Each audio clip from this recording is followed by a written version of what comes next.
In the shadowy corridors of laboratories and the silent pages of medical journals, there lie tales that have seldom been told. Tales of ambition that flew too close to the sun, of genius that turned into folly, and of innovation that actually wasn't that innovative. Welcome, curious minds and aspiring detectives, to Crimes Against Innovation. I'm your host, Nicola Hill, and joining me today, we have Russ Altman. He is Professor of Bioengineering, Genetics, Medicine and Biomedical Data Science at Stanford University. And next to me is Dr. Alistair Henry, Chief Scientific Officer at UCB. And we'll take a light-hearted look at some of the most misguided, bad ideas, downright terrible innovations in the healthcare industry. So I'm going to start with you, Russ. I'm going to ask you, what do you think is one of the most dreadful crimes against innovation? In a word, milestones. Please let me explain. So we do research. We're scientists at a university. We're trying to uncover new knowledge. And we do this by formulating research projects where we're going to ask and try to answer questions. And these approaches, we always do our best, but we never know exactly what is going to happen. Now, one of the great pleasures of an academic is having collaborations with companies. Very often I might collaborate with a drug company, and we have a little agreement about what I'm going to do. And it always comes down to the drug company saying, well, Russ, this is a 1-year research project. That's 4 quarters. We would like for you to list your milestones. What are you going to achieve in quarter 1? What are you going to achieve in quarter 2, etc. And here's the problem. That's not how science works. The way science works is I ask questions, and me and my students and my postdocs and my staff, we work very hard to think of creative ways to test those questions and try to get either full or partial answers. But the problem is, as soon as you start answering questions and collecting data, you learn new things that change the situation. Oh, I didn't know this. Now I need to do an entirely different set of experiments, or I need to go in a direction that I wasn't expecting to go. That is the best of science, and that's what leads to innovation, because we're following our nose and our data to ask the next set of questions. Therefore, I'm very good at telling you the first thing I'm going to do, and I'm very bad at telling you what I'm going to do second, third, fourth, and fifth. So when you, and I don't mean anybody in the room right now, ask me for 4 milestones for 4 quarters, I am just gobsmacked with confusion. What should I do? So of course, I make stuff up. But God forbid I actually do what I'm saying in my document, because that would not be good science and would stifle innovation. I can understand the need for flexibility, but surely the whole idea of milestones, and I looked this up, obviously it comes from the Romans. Every 1,000 paces they would put out a milestone, which was a stone. And isn't it, it shows you how far you've come and how far you have yet to go. And that's why you need that. It's giving you expectations, and it's showing what's coming next. I am very aware that by saying this, I could come across as like, who is this guy who doesn't want any guidelines, who doesn't want any constraints? He just wants us to fund his work with no promises. And I do accept that.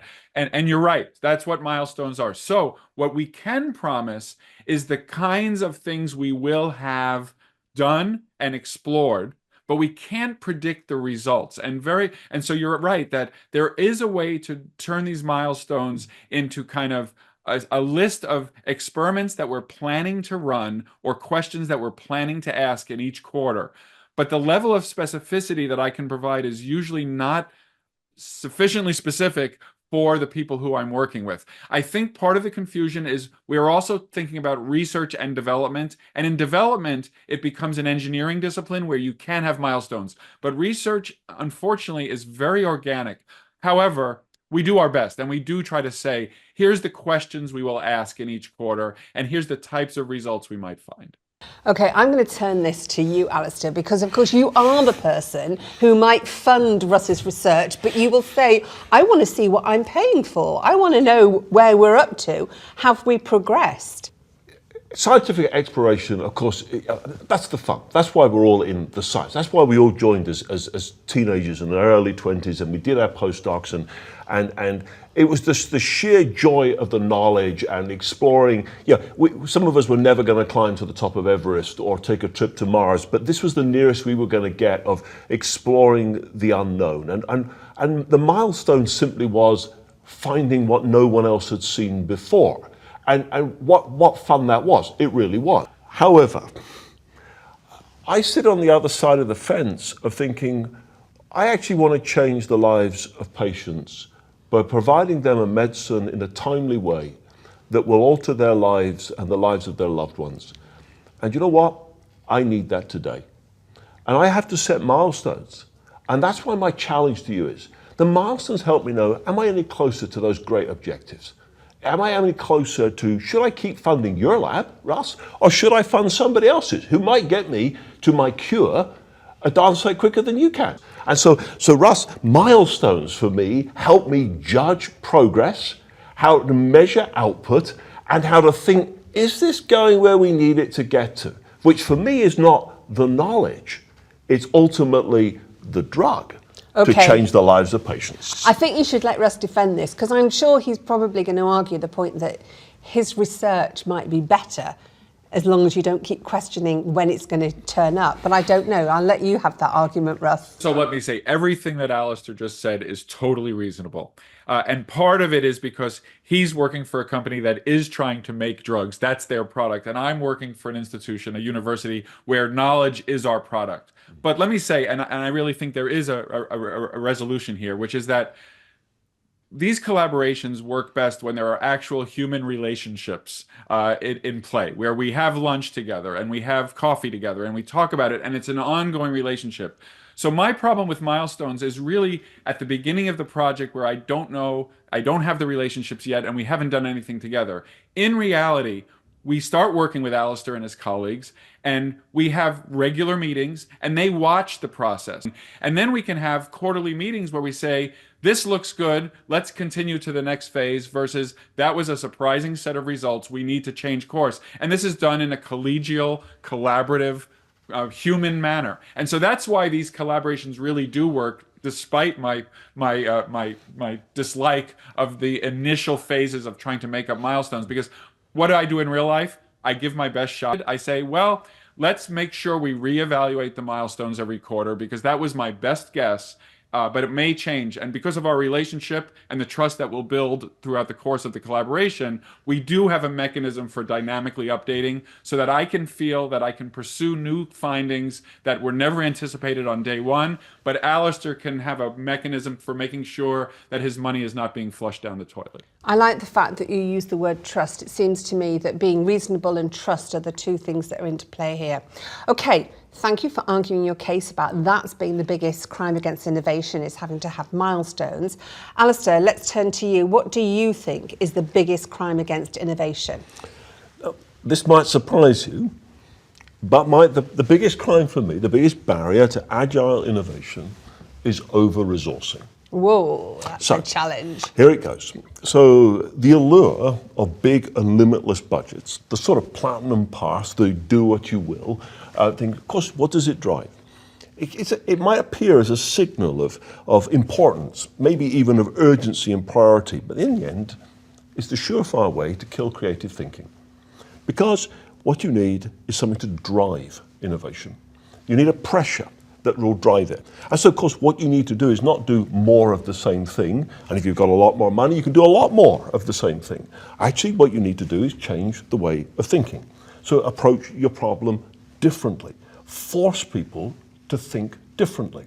And of course, every time we found ourselves, we look back across history, where we have been forced to think differently, then we have come up with new ideas, new approaches, we've innovated. And so, no, we shouldn't starve innovation completely, but we should make it hungry, because then the best ideas get tested first. Let's drive it that way, so that we actually drive progress to critical decisions. It's not stamp collecting, it is actually collecting data that helps us make critical decisions. And so having a level of resource constraint creates priority, It engages balanced risk-taking. It actually focuses a sense of constructive challenge that will drive, all of which drives innovation. Because there is that desire, and almost that wish to win against the odds. And that's one of the ways to create that sense of almost internal competition with oneself, so that I can find out, get to the goal, and get there quickly. Okay, I'm envisaging a sort of Heath Robinson scenario where we have to develop new medicines with unusual things because you've cut off the funding, Alistair, in your role as Chief Scientific Officer, and presumably holding the purse strings for UCB. So to be a cynical journalist, you would say that, wouldn't you? Well, of course, I can make my money go further. I only have a limited budget. And so why would I not want to be careful how that is spent and make teams think hard about actually how we're approaching the problem in hand? Because just as Russ has talked about discovery and the whole, I'm going to call it an academic pursuit. I hope he forgives me at this point. But in a sense, that whole discovery, it's still the same. We're discovering a new medicine. Now, how do we keep people sharp to that task? And one of the ways of doing that is to say, actually, you don't have limited cash because you need to do the right things. Because some of those things are expensive and we will fund them, but you're doing the right thing and not wasting. Russ, what do you think? Do you think we should restrict the funding for research? We have to be very careful that we don't always do this in arrears. So it's relatively easy to look at the last 5-year budget balance and say, wow, we really wasted a lot of money on X or Y. And if we had tightened up there, maybe it would have gone better. But as Alistair knows very well, these decisions, the meaningful ones, are always made in advance. And that's where what is over-resourcing and what is just right resourcing becomes a very difficult call. And I'm sure Alistair has gotten good at it over the years, but it is a tough one. Alistair is in a very competitive world with other drug companies pursuing similar diseases and new drugs. And so he has to also make the decision about what is the amount of resources that I need to put in to make sure that I don't get out-competed. And that's a real decision where you might say, you know what, 20% fat on this budget in exchange for success and kind of winning the race is a necessary price that I have to pay. Whereas the worry is if you prematurely constrict and contract, you might have a very lean, mean team that loses the race. And so sometimes winning the race means a little bit of inefficiency. And of course, at one level of that, I agree with you, Russ. We need to be constrained in the right time at the right place. But my retort will be this. If you open the floodgate at the beginning, it's like children in a sweet shop. And so how do we make the children in the sweet shop face the right way? As an academic, you won't be surprised to learn that I am very much in favor of highly distributed scientists. I know that I work on what I work, and I know that there's at least 10 other people in the world doing very similar things to what I'm doing. That keeps me sharp. And so I think there are human methods to increase efficiency of the money by distributing it and creating healthy competition. Can I pose a question to this one, Alistair? What if people are so worried that they haven't got the funding for doing the experiments, that they don't do them, and therefore they are missing innovation because of that? So it's a question of doing the right experiments. But how do you know what's the right experiment? Because you create a hypothesis, and then you experiment to test it. And you have to be very clear about being hypothesis-driven. And so it is a discipline about prioritizing what you need to know. And it may seem counterintuitive, but actually by focusing, you actually navigate your way through the uncertainty. Because as we've discussed for quite a while, we actually don't know everything. We are discovering things. We have to be able to test quickly and to be able to navigate that journey. And that's how you can control it. Remember, it's not like a pot of money at the beginning and say, that's it and you're done. Well, I apparently have the opportunity of deciding which one I think is the biggest crime against innovation. I have to say, when I was writing a thesis for my master's, I had to write chapters for what was going to be in each chapter, which I found very difficult because I didn't know where my research was going to go. So because of that, I completely agree with the point that you're making, Russ, about milestones being restrictive. However, I can also say to you, Alistair, that I remember when I was working as a TV health journalist, going to interview a professor who's doing one of the initial experiments in nanotechnology. And I flew to Scotland and ended up in what I thought was someone's garage because he had very limited resources but was doing the most amazing research with very little money. So I can see both your points of view. I know I'm not allowed to sit on the fence or agree with both of you. I do have to decide which one. So I think, having heard both arguments, surprisingly, I'm going to agree with you, Alistair. But can I thank both of you for arguing what you think are the biggest crimes against innovation and for joining us today. Now, do you agree with me? Do you think that I made the right decision there? Please let us know. Contact us on our socials and tell us what you think. Are either of these the biggest crime against innovation? Do you have something else you want to suggest? We'd like to hear from you.